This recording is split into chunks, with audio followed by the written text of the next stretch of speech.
Okay, now let's take a slightly more advanced look.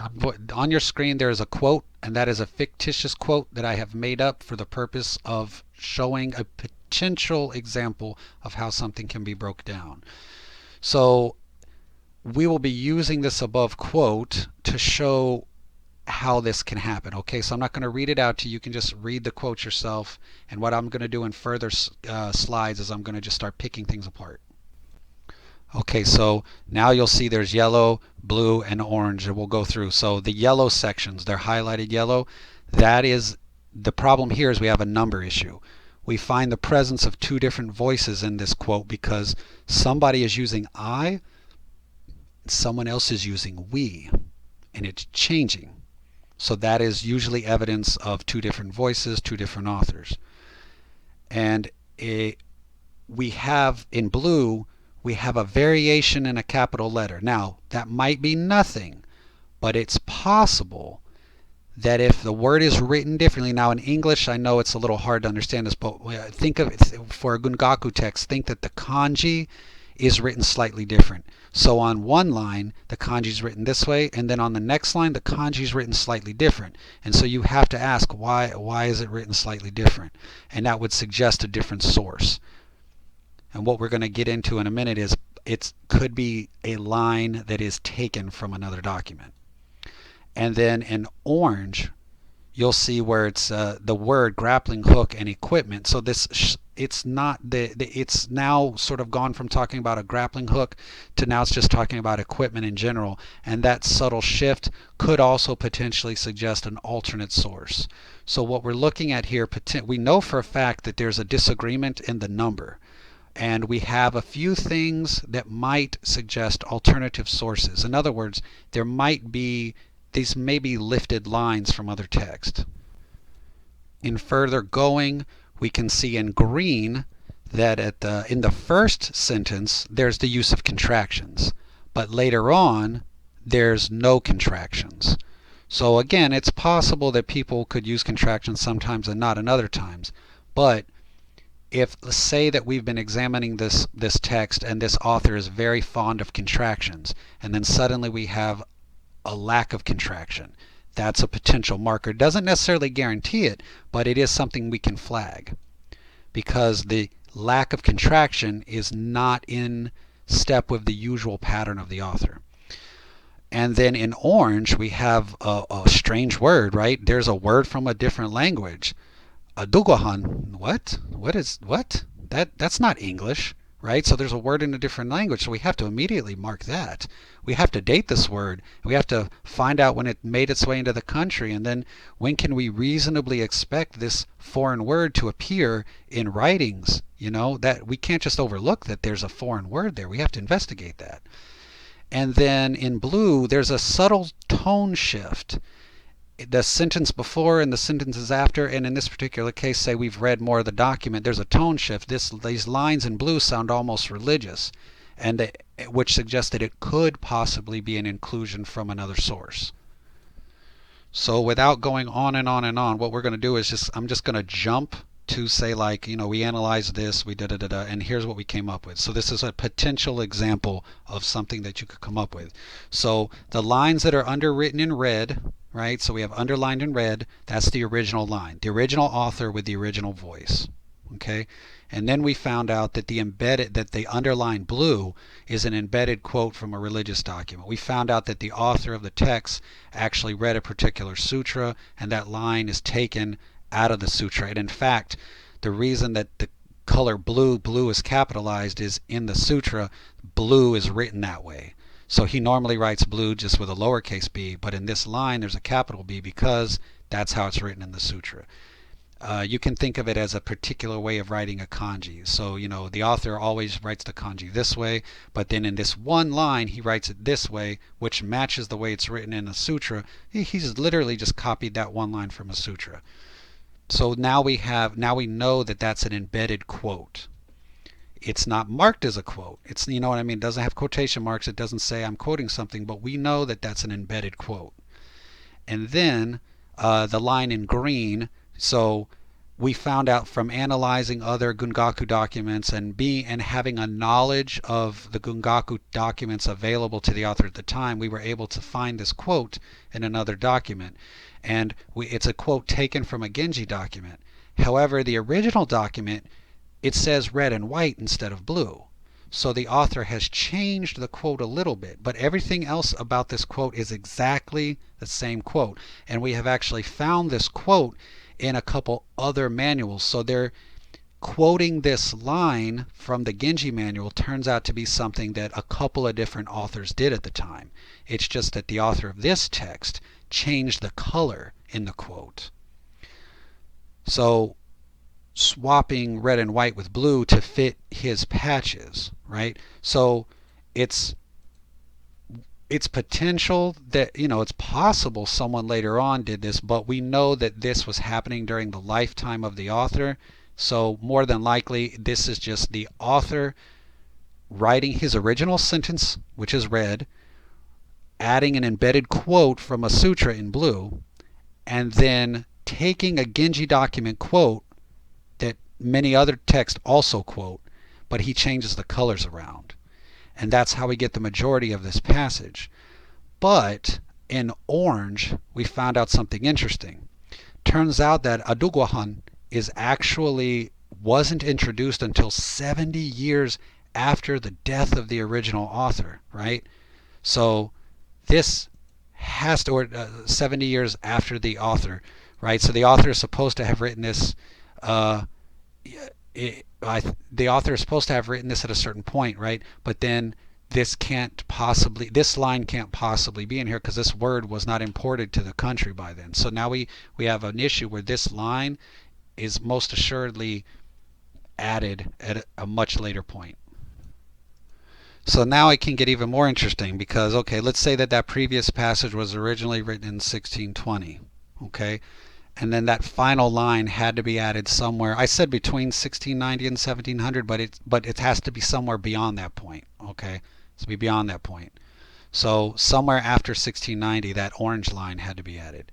Okay, so that means that the version that we're looking at, this version cannot exist prior to 1690. So suppose that somebody comes along one day and claims that they have the original version of this document, the oldest original version of the document, and that they say it comes from 1615. It's even 5 years older than what we believe the text was originally written. Okay. And then a whole bunch of people and then they look at it and it's like, oh, well, it's much simpler. And then a lot of people say, oh, it must be the original because it's simple. And so first off, they made the simple is original mistake. That's not true. And a matter of fact, like I said, in Gungaku manuals, usually they start complex and become simple over time. So right then and there, that's a mistake. It's a very sort of novice historian mistake to believe that simpler equals older.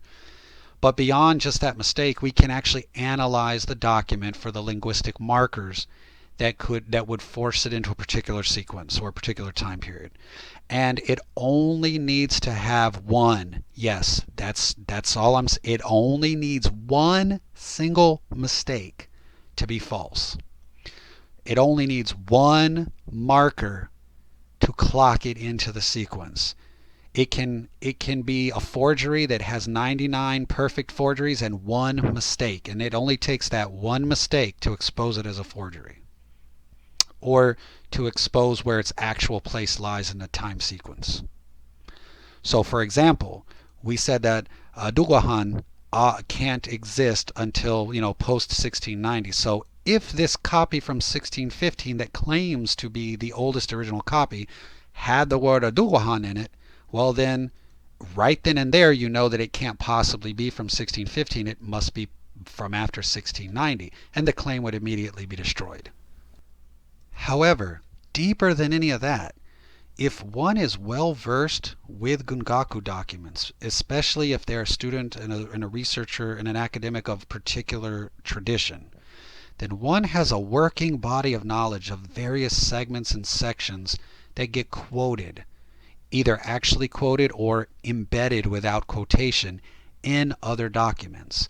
So those of us that really study Gungaku, we see sections from documents appearing in other documents. Sometimes it's quoted, sometimes it's just copied without quotation. It's just lifted and dropped in without sort of sourcing where it was taken from. We call those embedded quotes or lifted quotes.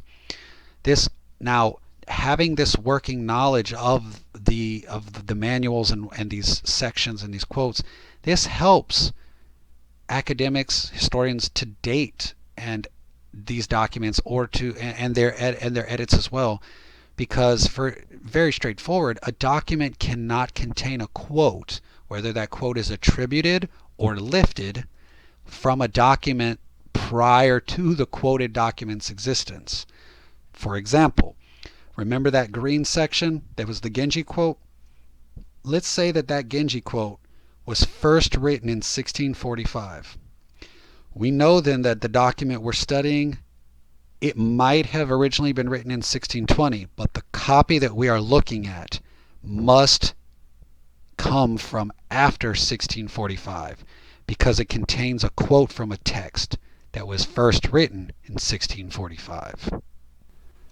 So let's backtrack then to that document claiming to be from 1615, claiming to be the original version. It's a smaller, simpler copy, right? Supposedly the original. Well, and again, people are enticed to say simpler means it's earlier, and well, that's a mistake. But again, one way to determine the actual sequence of this document, where it fits, is to compare this alleged early copy to the known existing copies after you have analyzed and dated the segments from those copies. So what that means is, or an example is, if, for example, if the simpler copy has information in it that comes from the 1645 Genji quote, and this would happen because the author of the simpler version doesn't realize that they're copying a quote from a later version of rather than the actual original, right? So in other words, they don't know the origin of each line of the text, so they're just copying lines that they think are useful, and in that process they have accidentally copied material that is from a later version. If the presence of those quotes if they appear in the 1615 document, then of course it instantly kills the claim that the document is from 1615, because it's impossible for a document from 1615 to have a quote from 1645. And this is actually a very efficient way to determine if a document precedes or comes after another version. Is you take a version that you know exactly when that version is written, okay, and then you study it and you figure out how it's built, and then from there you can very efficiently determine if this document comes before or after it. Because again, what a lot of transcribers or a lot of people who made simpler versions, they weren't paying attention to what they were quoting and which lines that they were picking and choosing.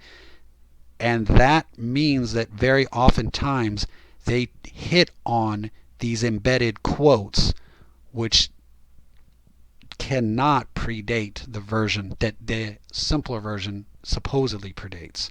In other words, if you find these embedded quotes in the simpler version, it automatically makes it younger than the base version.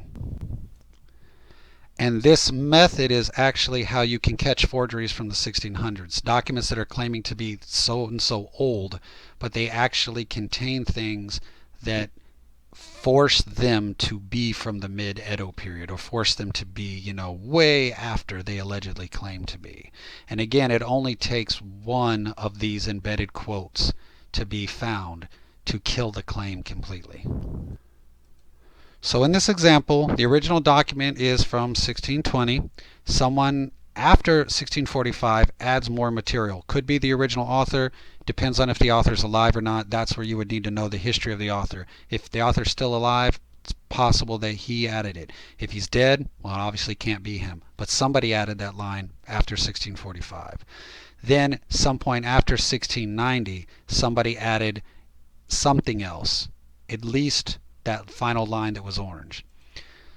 We determined it, and again, we go about this by finding multiple voices in the document, by locating embedded quotes, and by finding grammar, aka like certain sayings, certain vocabulary, certain ways of writing kanji, certain ways of contracting words, and like I said, unique words that come from different time periods. We break down the document line by line to figure out the history of the actual mechanics of the writing. We then shut down a document. So in this example, we then shut down a document that was claiming to be a simple original version because we showed that that document contained material that post dates the 1620 copy. And it forces this alleged 1615 copy to actually be written at a minimum after 1645. And upon further investigation, it turns out that this alleged 1615 copy was just a shorthand copy produced after 1645. Okay, so now this video is very long, and if you are still listening, then congratulations, thank you. This video has been a very brief look at the method of analyzing the how of a document, of a Gungaku document. So in summary, there are some fairly deep and complex methods for analyzing old Gungaku manuals. We just barely scratched the surface in this video, just the first taste. We focused on identifying voices, the authors, the grammar, the vocabulary, possible embedded quotes, etc., etc. And I really need to stress, guys, the embedded quotes is a big deal. It's a big deal. So these details give us a better idea of the how and the when that a document was constructed. So again, there's what the document says, and then there's how it was put together, and then there's the when and by who it was put together. All that is there in the document.